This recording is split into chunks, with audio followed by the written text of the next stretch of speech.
أعوذ بالله من الشيطان الرجيم. بسم الله الرحمن الرحيم. الحمد لله رب العالمين. اللهم صل وسلم على سيدنا محمد وعلى آله وصحبه أجمعين. قال المصنف رحمه الله تعالى إلى قال اعلم أنه يجب على كل شخص من المكلفين ولو كان رقيقا أن يعرف أركان الإسلام والإيمان.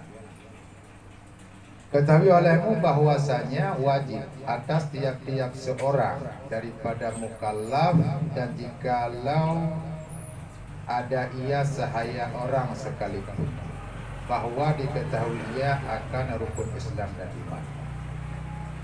Salah satu kewajiban kepada seseorang yang mukallaf, mukallaf dalam artian Islam baligh berakal, wajib untuk mengenal, memaklumi, yaitu rukun iman dan rukun Islam. Maka sebagaimana dalam bidang tauhid, di saat kita sudah ditaklifkan, artinya sudah baligh, maka kewajiban kita ma'rifatullah, mengenal Allah. Tentunya juga diwajibkan kepada kita untuk mengenal rukun Islam dan iman. Fa'arkanul Islamiyah khamsah: an tashhada an la ilaha illallah wa anna Muhammadar Rasulullah, wa tuqimus shalah wa tu'tiz zakah wa tasumu ramadhana wa tahijjal baital harama in istata'ta ilaihi sabila.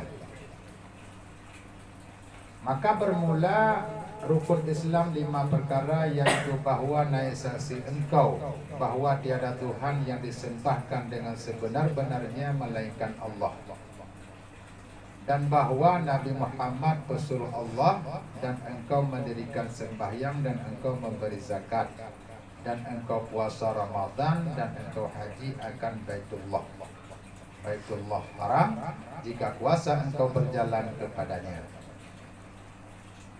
Jadi yang pertama rukun Islam. Penjelasan berkaitan dengan rukun Islam ada 5. Rukun artinya anggota.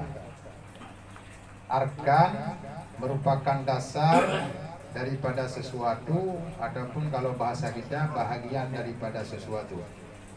Berarti kita punya tangan, kita punya kaki, kita punya anggota yang lain, sehingga terbentuklah kita sebagai insan. Begitulah dalam bentuk Islam. Maka Islam hasil dengan 5 perkara. Hasil dengan 5 perkara berdasarkan kaitan-kaitannya. Karena tidak semuanya secara menyeluruh dalam pelaksanaannya, tapi punya kaitan. Seperti haji.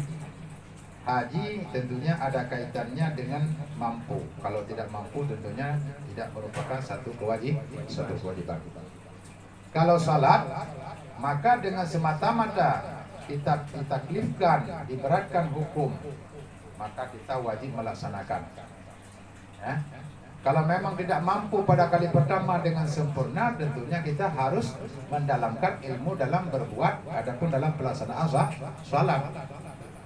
Makanya untuk belajar ataupun untuk mencari mantapnya satu rukun Islam ini, sebenarnya tidak bakalan habisnya. Karena makin banyak kita belajar, makin banyak kita tahu. Dengan banyak kita tahu, tentu salat kita lebih sempurna. Memang ketentuannya dalam ilmu agama seperti itu. Beda mungkin dengan ilmu-ilmu yang lain, apalagi yang berkaitan dengan ilmu teknologi, tentunya tidak ada penambahan. Berarti sesuatu yang sudah kita maklumi, di situ udah batasnya. Tidak perlu, artinya untuk menyempurnakan mungkin tidak dikaitkan dengan hal-hal yang lain.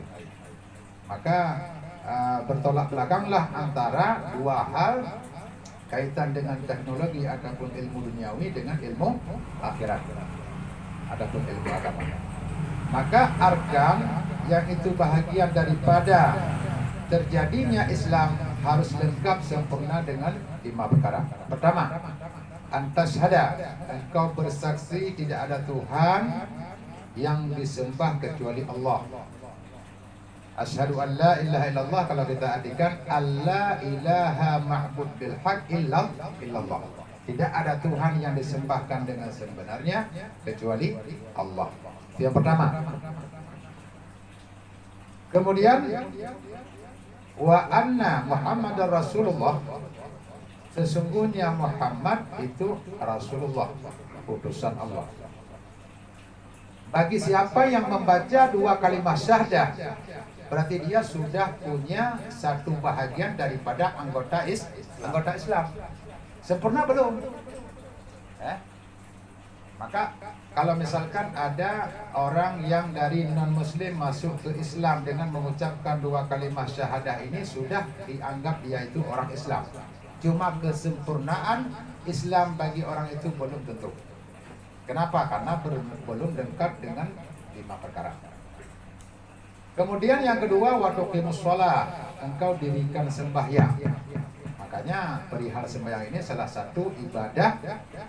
Di samping kewajibannya, tentunya ini yang paling utama daripada 5 perkara. Kalau asyhadu an la ilaha illallah memang itu merupakan syarat untuk jadinya seorang Islam. Maka dalam melaksanakan segala rukun ataupun segala anggota yang lain tentunya membutuhkan kepada pelengkapan 4 perkara tadi. Jadi yang pertama ini tuqimus shalah, sebagaimana Rasulullah mengatakan as-salatu imaduddin. Salat itu merupakan tiang agama. Faman aqamaha faqad aqamadin, yang mendirikan sembahyang dengan sempurna faqad aqamadin, berarti dia mendirikan agama. Wa man tarakaha faqad adamadin, yang meninggalkan salat berarti dia meruntuhkan agama. Maka keislaman seseorang itu bisa dibaca. Kalau memang dia salatnya benar, berarti dia yang mendirikan agama. Kalau agamanya kalau salatnya itu asal-asalan, bukan berdasarkan ilmu, maka berarti dia bagian daripada meruntuhkan agama. Ya, karena ini yang paling utama di antara segala rukun Islam yang lain. Itu yang pertama. Dan salah satu daripada dosa besar orang meninggalkan sembahyang. Ini banyak hal ataupun ancaman ataupun berupa siksaan bagi orang yang meninggalkan sembahyang.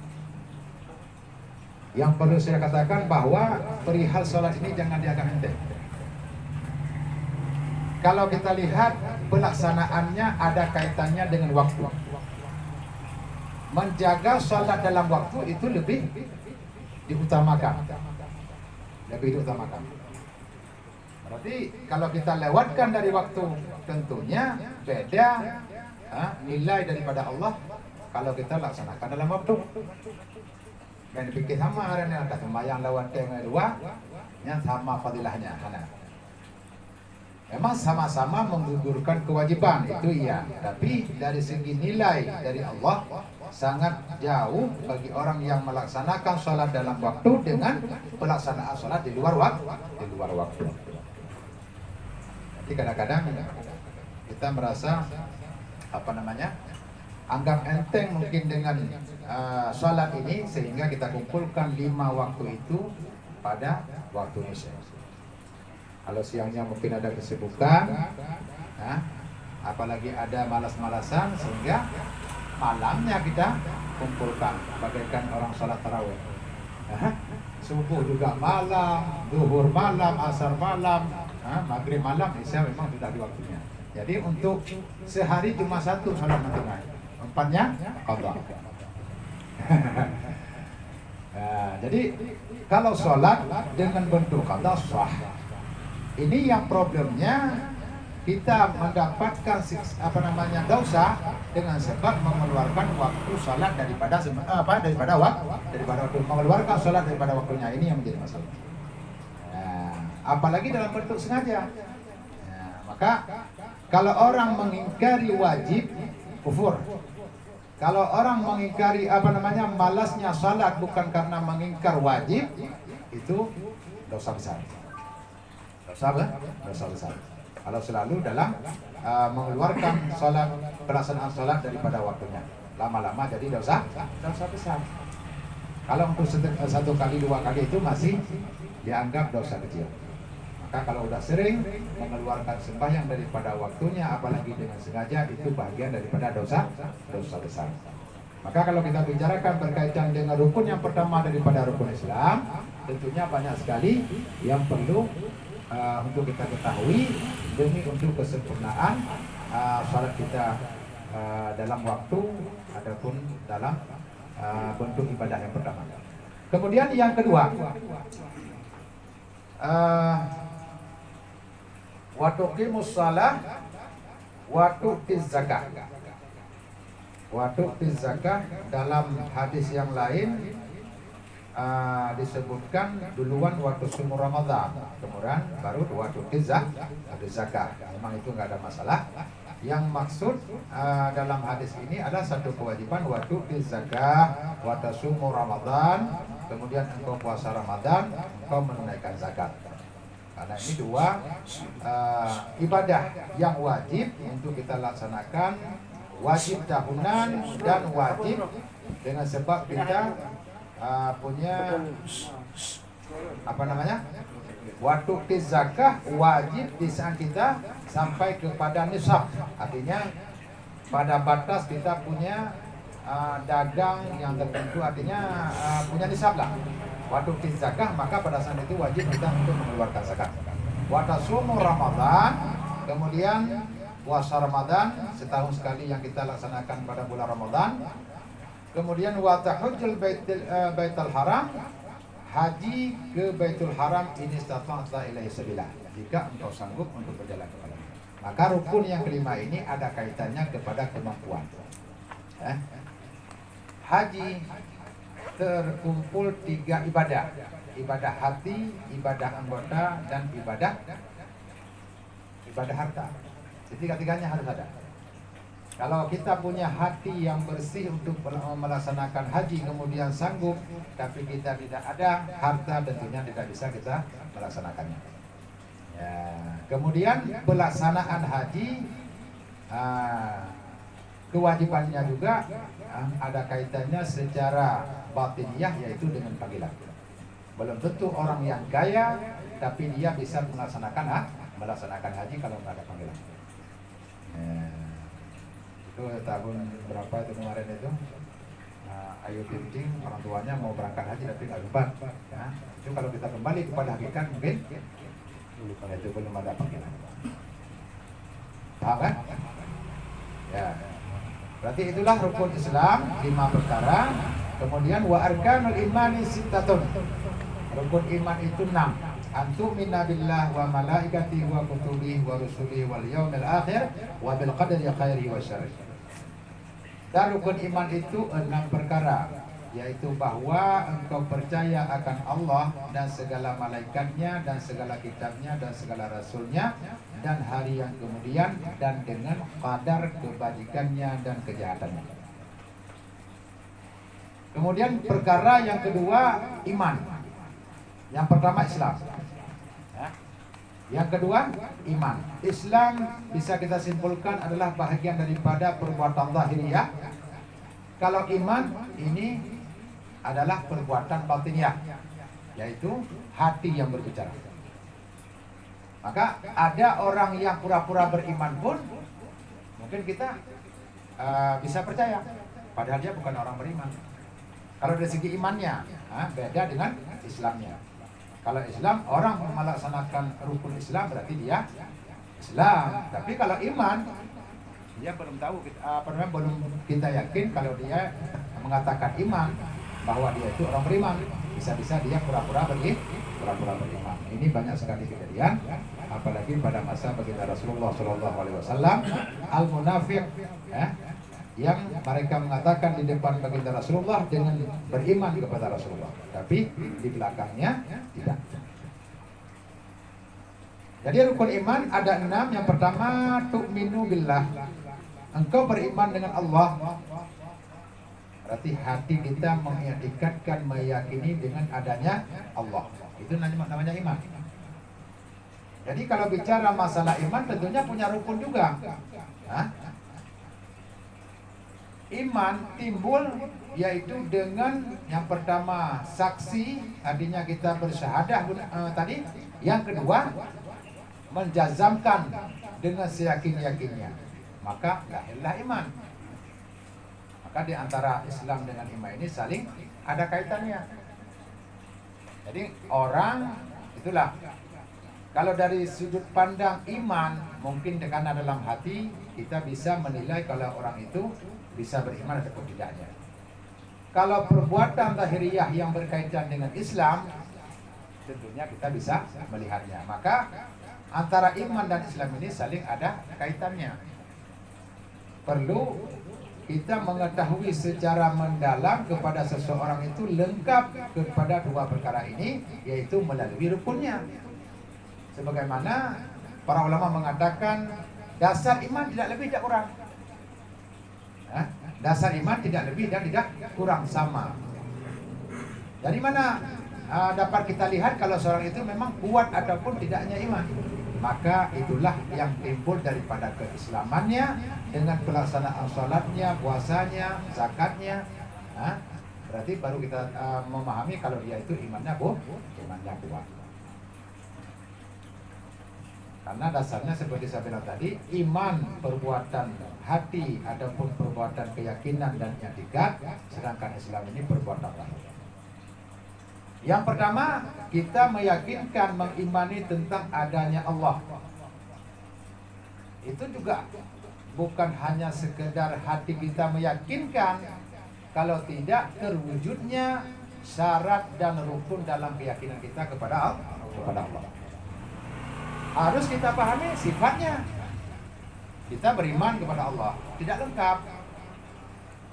Maka lengkapnya kita iringkan dengan mengetahui sifatnya Allah beserta dalilnya, dan juga sifat yang mustahilnya dan sifat af'alnya.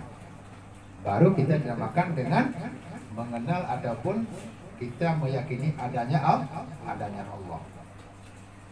Jadi jangan seperti anak kecil, ada Allah, ada. Dan di mana Allah? Bagaimana engkau ketahui Allah? Ya nggak tahu.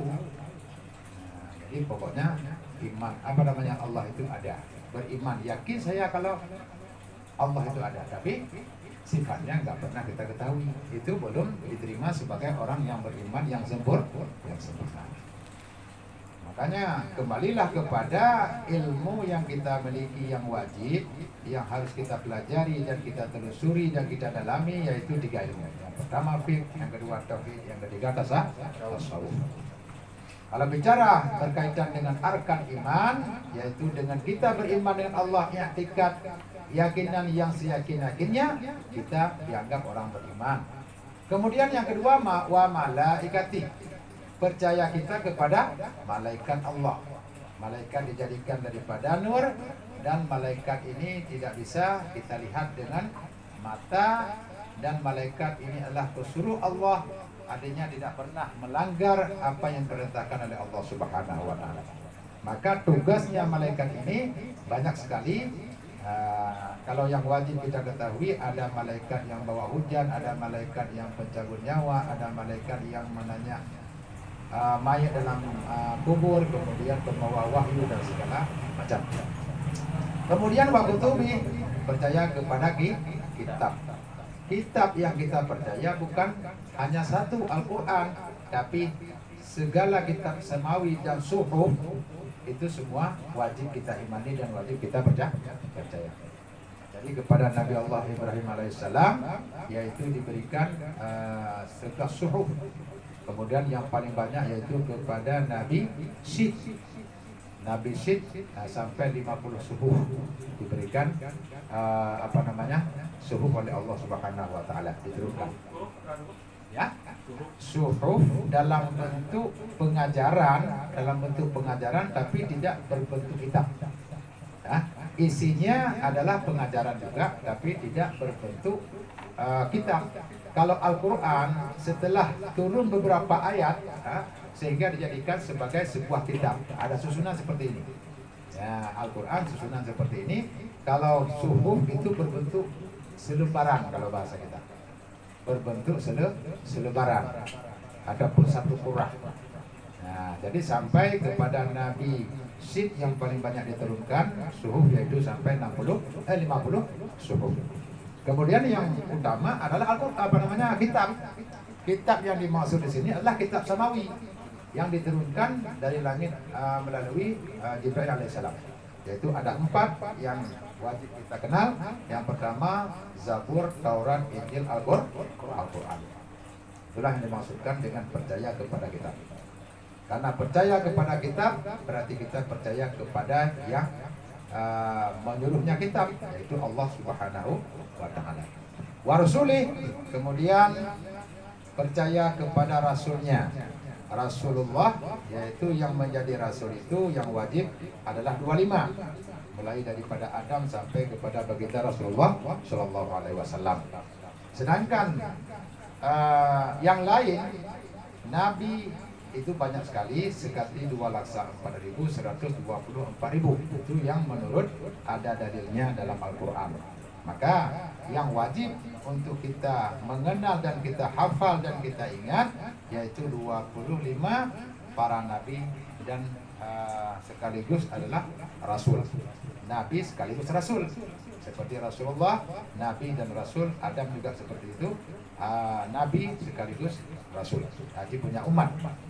Kemudian wal yaumil akhir, yang kelima percaya kepada yaumil akhir. Yaumil akhir yaumil akhir itu adalah hari yang tidak ada hari setelahnya, maka namakan dengan yaumul akhir. Akhiran dengan yaumul. Makna yaumul akhir artinya tidak ada lagi hari-hari setelah hari akhirat, maka dinamakan dengan hari yang terakhir. Percaya kepada hari akhir itu salah satu daripada rukun iman, dan bentuk kehidupan nanti di yaumil akhir sampai sekarang kita belum bisa memahaminya, dan tidak bisa kita tentukan dari sekarang bagaimana keadaan kita nanti di yaumil akhir. Harapan kita di yaumil akhir lebih bahagia kita di yaumil akhir daripada di dalam dunia. Jadi berusaha semaksimal mungkin dalam dunia kita beramal, kita beribadah supaya kita mendapatkan bahagian di yaumil akhir itu, yaitu bahagian yang membahagiakan, dan salah satu yang paling bahagia adalah dengan mendapatkan surga. Dari sekarang yaumil akhir harus kita percaya. Maka keluarlah di situ beberapa ada beberapa pemahaman, adapun partai, adapun kelompok yang mereka itu tidak mempercayakan kepada yaumil akhir. Jadi seperti yang pernah saya jelaskan berkaitan dengan falsafah yang mereka tidak mempercayakan ada azab kubur, ataupun bangkit, ataupun hasyar, ataupun surga dan neraka. Falsafah tidak pernah mempercayai demikian. Sehingga mereka boleh kita katakan bahagian daripada bukan orang yang beriman, karena tidak percaya kepada yang gaib. Sedangkan rukun iman semuanya gaib. Percaya kepada Allah gaib, jauh, tidak pernah kita melihat. Berarti dalam hati kita wajib kita percaya. Kemudian percaya kepada yaumil akhir, itu juga gaib. Percaya yang terakhir qadrihi, qada'in wa qadrih, yaitu untung baik ataupun kadar kebajikannya dan kejahatannya wajib. Ya, itu semua datang daripada Allah Subhanahu wa Ta'ala. Kalau mazhab ataupun falsafah, mereka tidak meyakini hal-hal yang seperti itu. Mereka tetap pada prinsip adalah sesuatu lahir daripada rahim, kemudian binasanya karena masa. Kalau sesuatu sampai sudah binasa, berarti karena masa. Memang sudah sampai masanya. Binatang mati, orang mati, nanti udah masanya. Kalau lahir semuanya adalah karena berdasarkan rahim. Hadir berdasarkan rahim, gaib ataupun hilang juga berdasarkan masa. Hanya itu yang dipercayakan oleh mazhab falsafah. Begitu juga qadariyah. itu ada bahagian daripada yang tidak sesuai dengan Ahlussunnah wal Jamaah, yaitu mazhab Qadariyah, ada mazhab Jabariyah, ada mazhab Mujasimah yang mengatakan kalau Allah itu adalah jisim, ya, berbentuk sebagaimana makhluk. Maka kita itu sangat menjauhi keyakinan-keyakinan kita seperti pemahaman mereka yang mengatakan perbuatan hamba semuanya adalah, yaitu dari hamba sendiri, salah. Perbuatan hamba semuanya terpaksa, salah. Yang kita sebagai Ahlussunnah wal Jamaah tetap pada prinsip bahwa kita punya perbuatan, Allah yang mengendalikan, adapun Allah yang memberikan perbuatan tersebut. Sehingga tidak kita nafikan, adapun kita tidak menjauhkan pikiran kita daripada seorang hamba itu harus berusaha. Kalau memang kita prinsipnya semua sudah terpaksa, yang kita lakukan Allah yang memberikan semua, adapun yang menganjurkan semua, tidak ada pilihan, itu juga salah dalam pemahaman dalam pemahaman. Nah, itulah rukun iman, yaitu ada 6 sebagaimana yang telah kita ketahui. Yang pertama beriman kepada Allah, yang kedua malaikat, yang ketiga kitab, yang keempat rasul, yang kelima yaumil akhir, kemudian yang keenam qadar, takdir kalau bahasa kita. Takdir ada 2, ada takdir khairi, yaitu kebaikan, wa syarri, dan keburukan. Maka itu semua takdir Allah itu kaitannya dengan hamba. Maka pada saat hadirnya yang baik tentu kita bersyukur, di saat hadirnya yang buruk tentu kita bersabar. Maka jangan salah kaprah. Ini sudah takdir. Kita nggak bicarakan takdir, karena bicarakan takdir ini adalah hakikat untuk satu perbuatan yang kita kerjakan.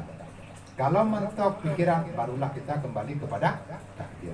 Kalau untuk bicara pekerjaan, kita bicara sebab. Nah, dalam agama terlalu banyak terpikirnya kepada hakikat juga salah, karena manusia tidak bicara hakikat. Di saat kita sudah mentok, baru kita kembali kepada hakikat. Udah nggak sanggup, berarti ini takdir Allah.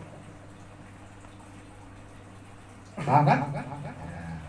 Jadi ada 2 arah daripada takdir, bisa kepada kebaikan maka kita diwajibkan untuk bersyukur, dan bisa kepada keburukan maka kita diwajibkan bersabar.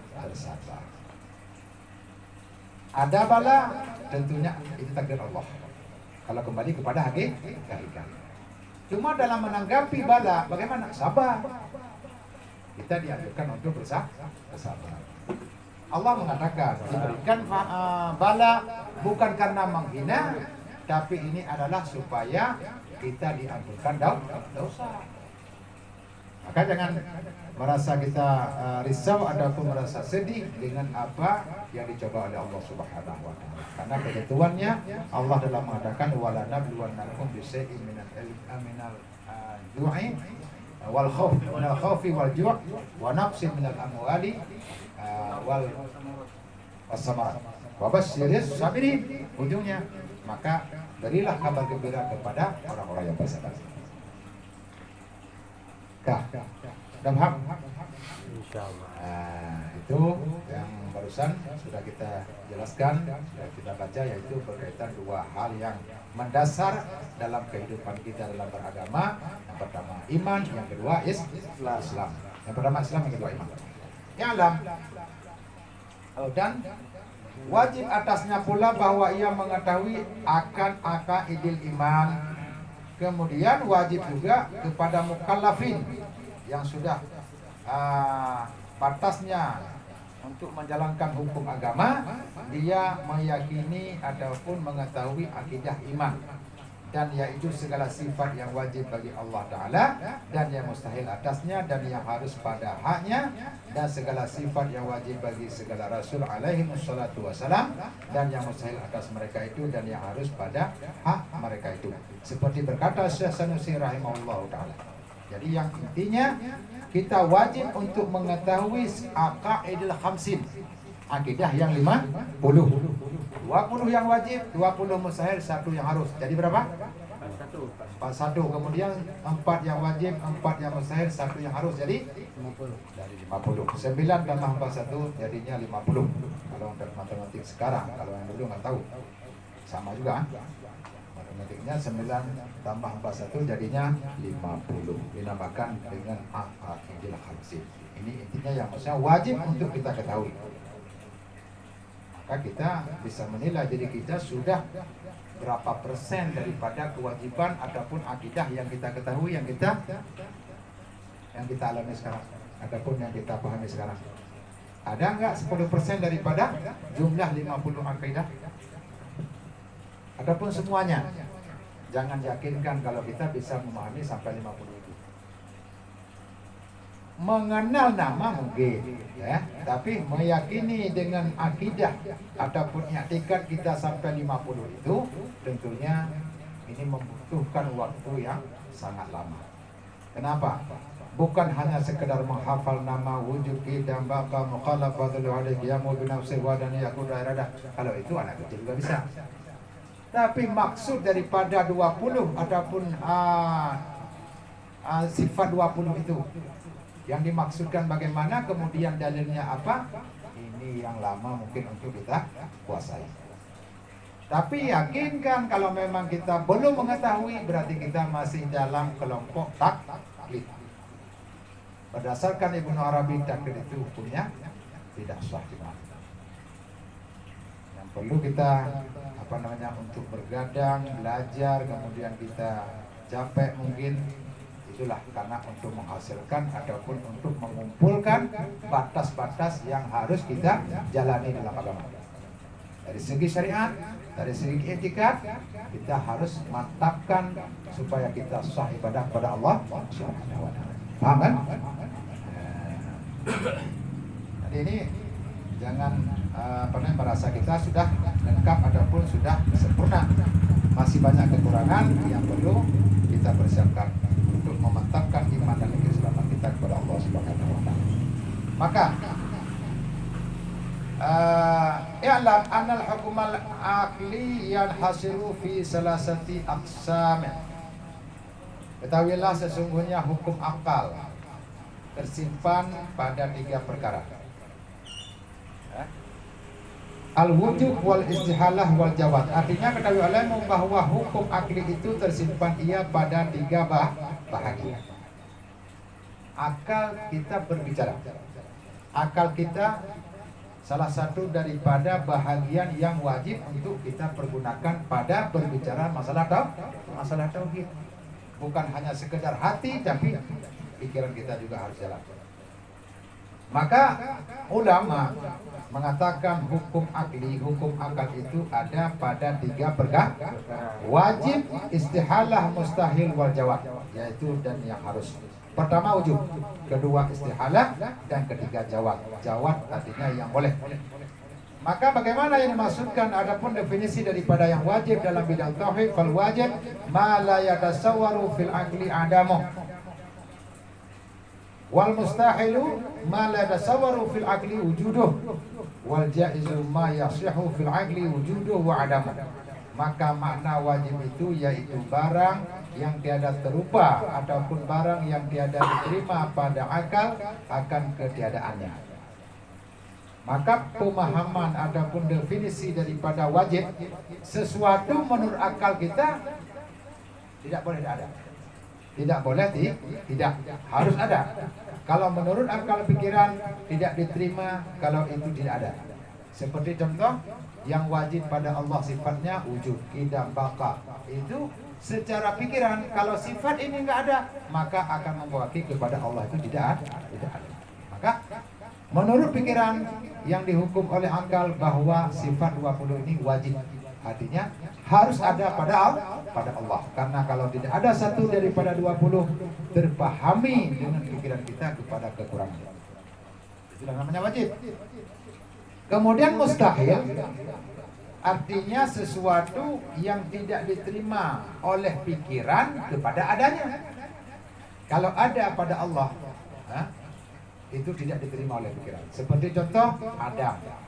tiadanya Allah. Itu salah satu sifat yang mustahil. Maka kalau itu ada pada Allah sifatnya, maka Allah sehingga tidak ada dalam pikiran kita. Maka sesuatu yang mustahil artinya sesuatu yang tidak dipercaya oleh pikiran kepada adanya. Tapi kalau yang wajib, sesuatu yang menurut pikiran ataupun akal tidak diterima kalau tidak ada. Itulah pemahaman daripada wajib dan mustahil. Kalau yang harus, boleh ada, boleh tidak.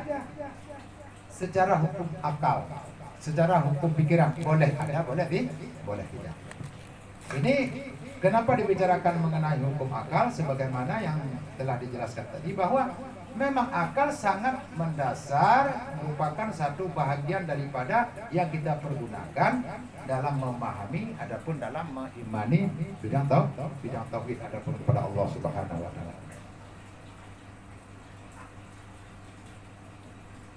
Maka dan makna musal itu yaitu barang yang tiada diterima pada akal akan adanya, dan makna jaiz yaitu barang yang sah pada akal adanya dan tiadanya. Jadi kalau kita makna ini kita sebutkan pada Allah, artinya Allah secara jaiz artinya segala sesuatu menjadikan imkan adapun meniadakan, menjadikan dan membinasakan adapun meniadakan. Itu dalam hati pikiran kita, dalam pikiran kita itu boleh. Allah kalau misalkan yang sesuatu yang mungkin, bukan yang mustahil ya, ini sesuatu yang imkan yang mungkin terjadi, maka Allah boleh melaksanakan ataupun boleh berbuat, ataupun sebaliknya mengiadamkan yang sudah ada, yang sudah terwujud makhluk Allah, maka Allah membinasakan ataupun meniadakan, itu juga boleh. Bukan satu yang wajib dan bukan satu yang haram, adapun yang tidak harus. Itu namanya boleh. Itu semua akan dijelaskan nanti ke depan berkaitan dengan akidah yang wajib, yang mustahil, kemudian yang harus, yang kaitannya dengan iman kita kepada Allah Subhanahu wa taala. Jadi yang perlu kita pahami, yang pertama tentang wajib bagaimana yang dimaksudkan, kemudian yang mustahil bagaimana, kemudian yang harus bagaimana. Karena ini beda dengan mana yang disebutkan dalam syariat. Adapun dalam bidang fiqh, kalau dalam bidang fiqh arti wajib apa? Kalau menurut fikih, adapun syariat arti wajib ma yusabu ala fi'lih wa yu'aqabu ala tarkih. Sesuatu yang beri pahala apabila dia berbuat dan disiksakan apabila ditinggalkan. Wajib pada salat, maknanya yusabu ala fi'lih, diberikan pahala oleh Allah dengan berbuat dan disiksakan apabila ditinggalkan. Itu makna wajib. Maka beda makna wajib yang ada pada syara' adapun yang ada pada fikih dengan makna wajib yang ada pada tauhid. Kalau di sini makna wajib sesuatu yang menurut akal pikiran kita tidak terima kalau sifatnya itu tidak ada. Nah, seperti contoh wujud, qidam, baqa. Ini sifat yang wajib bagi Allah. Secara akal manusia, kalau itu memang tidak ada pada Allah, tidak wajib, maka tidak diterima oleh akal pikiran kita. Paham kan? Nampak ya? Ini berkaitan dengan tauhid betul. Ini berkaitan dengan tauhid balik. Nah, kalau dalam pemahaman tauhid tentu kita harus memakai makna yang seperti ini. Tentang wajibnya, mustahil ataupun harus. Kalau bicara masalah fikih, bicara dengan makna yang berbeda. Kalau haram sesuatu ma'yusabu ala fi'lih wa yu'aqab, ma yusabu ala tarkih wa yu'aqabu ala fi'lih. Ya, wa yu'aqabu ala fi'lih, sebalik daripada yang wajib. Kalau dalam hal syariat. Sesuatu yang haram, contoh misalnya mencuri ataupun mabuk, itu adalah haram. Maknanya kita diberikan pahala apabila kita tinggalkan dan mendapat dosa apabila kita kerjakan. Kalau ini nggak bisa dipisahkan makna, tentunya susah memahami. Nah, nantinya dalam hal sifat Allah wajib, mustahil dan harus, yang wajib ada 20 tentunya. Kalau kita artikan dengan makna mayusabu, artinya sesuatu yang diberi pahala, dia berbuatnya, memang kita nggak berbuat. Karena ini berkaitan dengan akidah. Kita mengiktikadkan, meyakinkan sifat Allah yang wajib ada 20. Bukan bicara berbuat. Tapi kalau bicara masalah zahiriyah, yaitu keislaman, kita berbuat. Sesuatu yang wajib pada syariat, salat, puasa, zakat, ini sesuatu yang kita kerjakan dengan perbuatan kita yang zahir. Maka artinya kita berbuat dapat pahala kalau yang wajib, kita tinggalkan mendapat dosa. Kalau haram diberikan pahala dengan kita tinggal, maka mendapat dosa dengan kita berbuat. Sunnah, sesuatu yang diberi pahalakan apabila kita berbuat, kalau kita tinggalkan tidak berdosa. Makruh, sesuatu yang yang diberikan pahala apabila kita tinggalkan, kemudian kalau kita kerjakan tidak berdosa. Sebalik daripada sunnah, maka pada posisi yang aman, adapun posisi yang yang tidak ada ikatan dosa ataupun pahala, yaitu perbuatan yang jaiz. Adapun perbuatan ibahah kalau dalam bahasa Arab. Ibahah artinya sesuatu kita kerja adapun kita tinggal, tidak ada kaitan pahala dan tidak ada kaitan dosa. Makan silakan, itu tidak ada dosa, tidak ada pahala. Pada dasarnya berarti mubah ya? Mubah, itu sesuatu yang mubah. Nah, kalau yang mubah tetap pada posisi, artinya mengerjakan adapun meninggalkan itu tidak ada efek kepada pahala ataupun mendapatkan pahala ataupun mendapatkan dosa. Yang perlu saya katakan bahwa itu makna yang tidak masuk ke dalam makna tauhid ataupun dalam makna akidah. Kalau ini bicara wajib adalah akal, mustahil pada akal, jaiz pun pada akal, sebagaimana yang telah dijelaskan.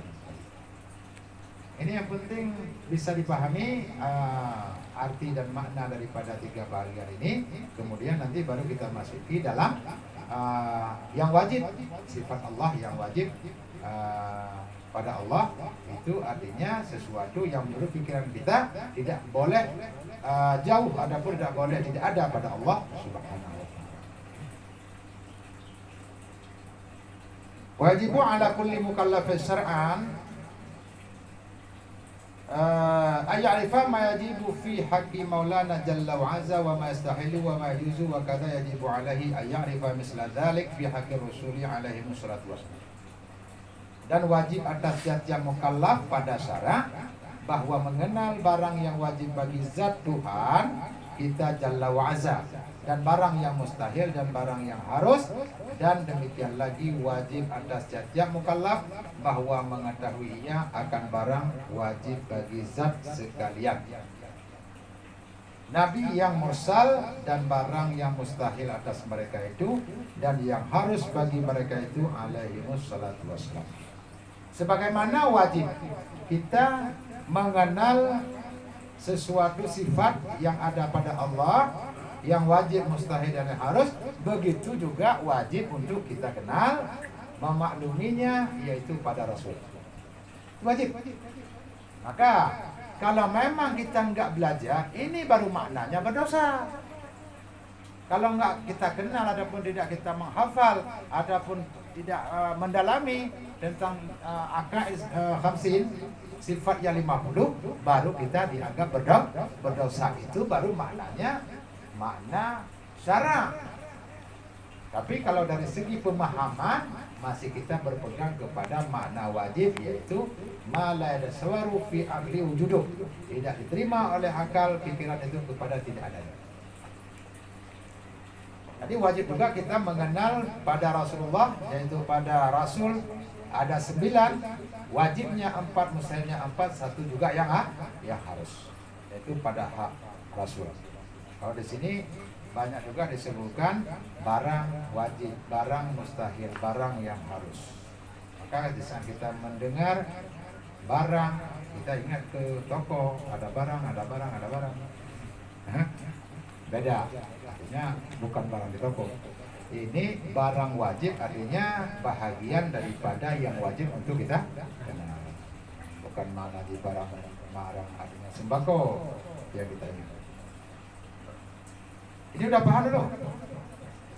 Karena ini merupakan dasar. Karena kalau kita baca ke depan, ini belum kita pahami nanti bingung. Karena ini berkaitan dengan akidah. Harus kita mantapkan dulu makna daripada 3 macam yang tadi.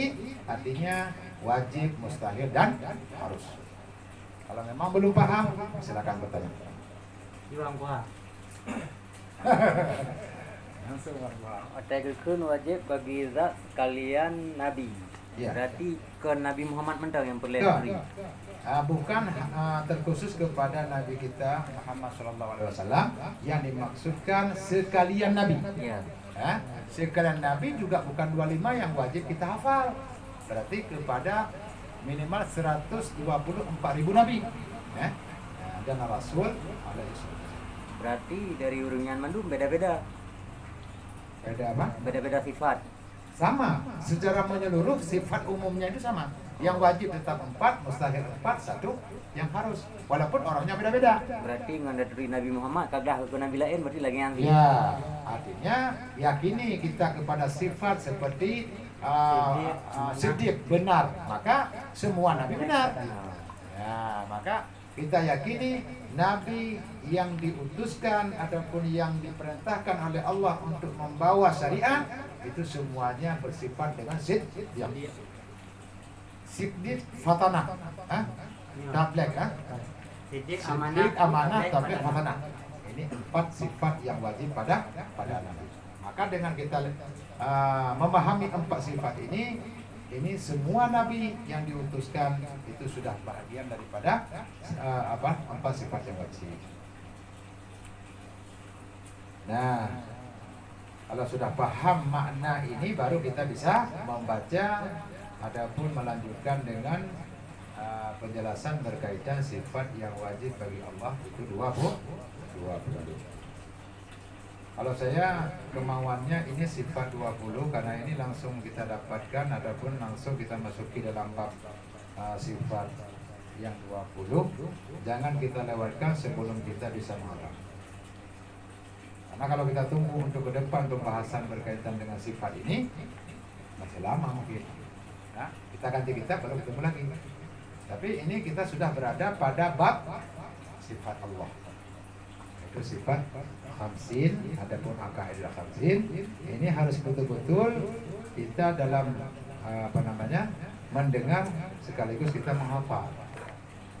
Nah, sekaligus kita menghafal.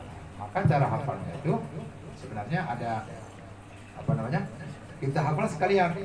Wujud artinya ada, mustahil adam artinya tiada.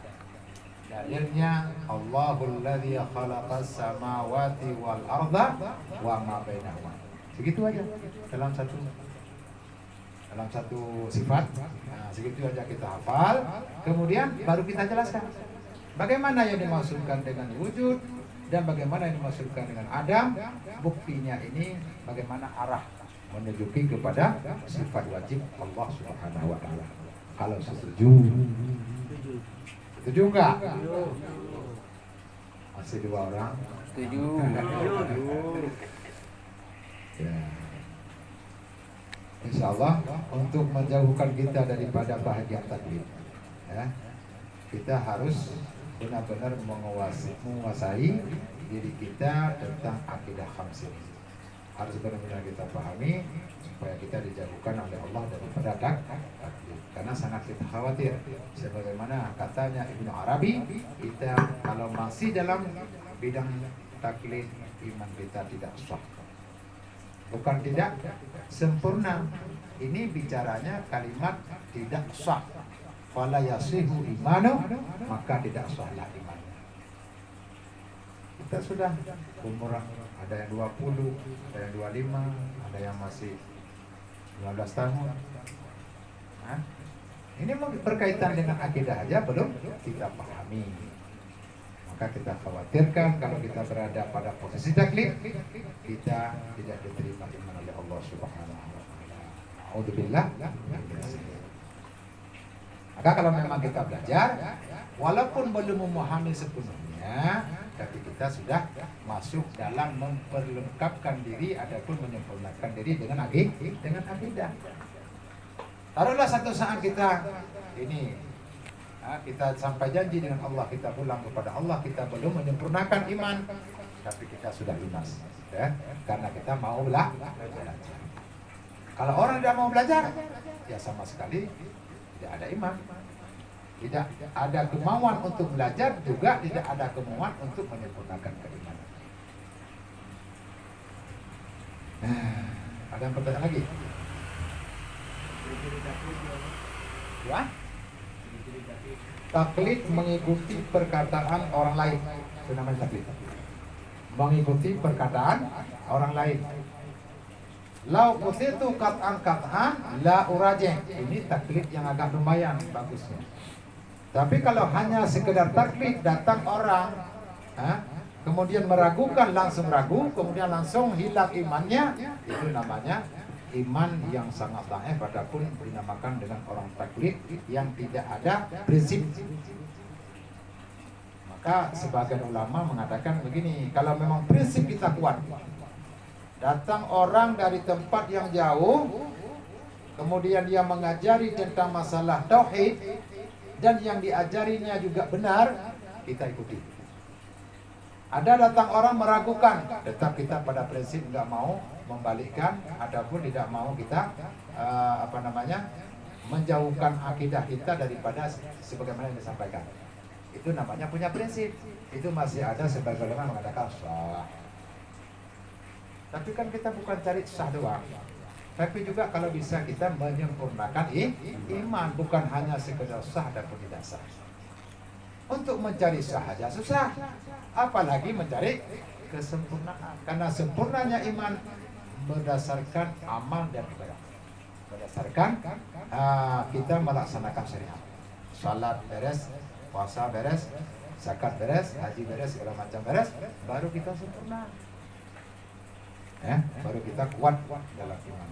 Kalau taklid misalnya orang ngomong Allah itu ada di aras, kalau pendapat yang mengatakan Allah itu di atas aras, apa hanya sekedar bahasa, adapun dalam keyakinan memang Allah di atas aras.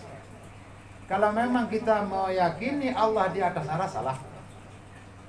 Berarti kita adalah mengikuti pendapat ataupun perkataan yang salah dalam etikat ataupun dalam keimanan. Karena kita yakin Allah bertempat. Allah tidak bertempat, tidak berzaman, dan tidak ada Allah sesuatu sama dengan makhluk. Maka di saat kita menyatakan Allah berada di atas aras, berarti sama seperti kita bilang Allah punya sifat seperti sifatnya makhluk, seperti ciptaannya Allah ataupun sebagaimana makhluk. Itu sudah salah dalam i'tikad, salah dalam keimanan. kalau kita udah mau percaya kayak gitu, Apa? kalau kita ikutinnya kayak gitu, Ya berarti kita ikuti perkataan orang dan prinsip kita juga salah berarti. Ini yang saya bilang tadi, bahwa orang diajari yang benar, cuma tidak punya bukti. Hanya dengan pendapat satu orang, dengan perkataan satu orang, dia berprinsip mengikuti. Dan sampai kapanpun dia nggak pernah membalikkan keyakinannya, sebagaimana yang disebutkan oleh orang yang mengajari tadi. Itu sudah namanya taklid. Tapi taklidnya itu ada prinsipnya, ada kuatnya dalam mentaklid ataupun mengikuti perkataan orang lain. Kalau memang ada orang yang mengatakan salah, terus kita percaya dan mengikuti dan berprinsip nggak mau membolak, itu juga salah. Jangan begitu, tidak dinamakan taklid, itu memang salah.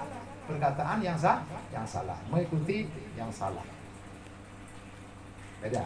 Jadi kalau memang taklid yang dimaksudkan sebagaimana diberikan contoh bahwa ada orang datang kepada satu tempat, datang kepada satu tempat kemudian diajari bahagian daripada taklid tentang adanya Allah, kemudian dia mengikuti perkataan orang tersebut, yang diajari benar, bukan orang alim, orang biasa, tapi kita mentaklid, mengikuti prinsip dia, perkataan dia, dan kita punya prinsip nggak mau balik-balik, itu masih dibolehkan.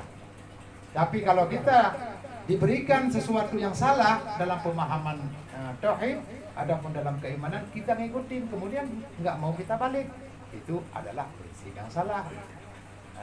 Karena sudah terdahulu dengan kesalahan dalam i'tikad ataupun dalam keyakinan. Bagaimana kira-kira, paham nggak? Ini contoh yang diberikan oleh para ulama tentang masalah taklid. Yang paling berprinsip lagi yang perlu kita ketahui, ini saya jelaskan. Kita sebenarnya kalau berada di samping para ulama, orang yang mengerti tauhid, kita nggak boleh taklid. Yang dibolehkan taklid kepada orang yang masuk Islam, baru masuk Islam. Adapun berada dia pada suatu tempat yang jauh dengan para ulama, itu baru ada namanya taklid. Kalau kita memang ada yang mengajari, kita berada di samping ulama, bukan orang yang baru masuk Islam, kita nggak dibolehkan taklid. Wajib kita belajar ilmu yang sebenarnya yang berkaitan tentang keesaan Allah, adapun yang berkaitan dengan sifat Allah. Jadi kembali kepada yang tadi saya bilang, itu hanya kepada orang yang baru masuk Islam dan orang berada jauh dari para pengajar ataupun jauh daripada ulama. Maka nggak boleh kita bertaklid kalau kita berada di samping pesantren. Tinggalnya samping pesantren, tinggalnya satu kampung dengan para ulama. Malas saja bertanya, malas saja datang belajar kepada para ulama, sehingga kita taklid. Salah, bukan itu arahnya. Paham kan? Nah, jadi kita kembali taklid sebenarnya. Cuma saya tadi nggak ngomong langsung seperti itu. Jadi kita ngomong dari awal tentang masalah taklid supaya kita pahami apa itu taklid dan siapa yang boleh mentaklid. Maka kita harus memahami diri kita nggak boleh taklid. Oleh karenanya berarti kita harus benar-benar memahami dalam bidang tauhid ini. Ala kadar adapun sampai kepada batas kita lepas dengan Allah Subhanahu wa taala. Ini memang yang memahami ini kan yang datang ke pengajian. Yang nggak datang ke pengajian nggak mengerti seperti ini. Ataupun yang kena marah yang datang ke Jumat.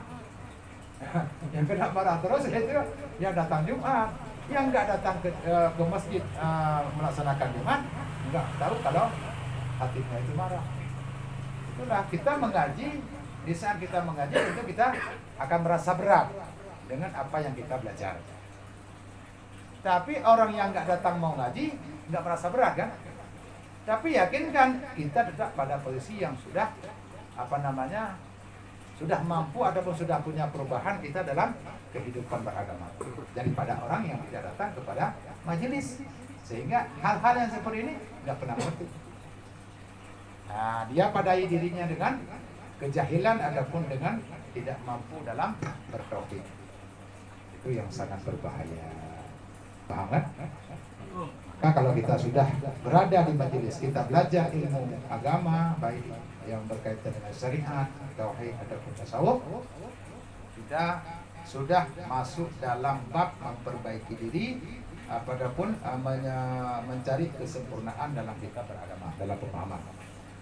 Apabila seperti saya tadi kita sampai janji kepada Allah, artinya kita sampai batas waktu kita kembali kepada Allah, maka ini semuanya akan diampunkan oleh Allah Subhanahu wa taala yang kalau kita belum sempurna akan diampunkan dosa. Kenapa? Kelebihan orang yang sudah masuk dalam taubat ataupun dalam ajaran. Nah, sampai di sini dulu. Insyaallah nanti paling kalau ini sudah kita pahami, maka kita akan masuk dalam pembacaan sifatnya 20. Nanti ada kertas yang sifat 20, ada ada skemanya yang berurutan dari wajib, mustahil dan buktinya. Ada kertas nanti bisa dikopi. Nah, maka sama-sama nanti kita baca.